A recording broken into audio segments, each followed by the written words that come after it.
এই যে বাসায় এসে বিছানার এক কোনায় পড়ে থাকি, মা একটু পরপর সামনে দিয়ে হেঁটে যায়।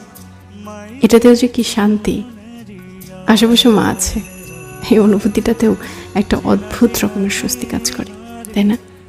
আমরা আমাদের জীবনের হাজার মানুষকে ভালোবাসার কথা বললেও মাকে সাধারণত বলা হয় না, মা আমি তোমাকে অনেক ভালোবাসি। যখন এই মানুষটা পৃথিবীতে থাকবে না, তখন হয়তো তার মতো করে আমাকে কেয়ার করার মতো কেউ থাকবে না।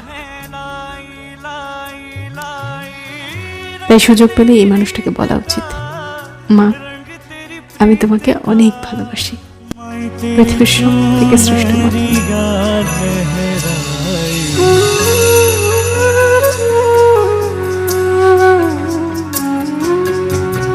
जब जब मुझ पे उठा सवार, माही तेरी चुनरी यार है। जीना जीना रे उड़ा गुलाल, माही तेरी चुनरी यार है।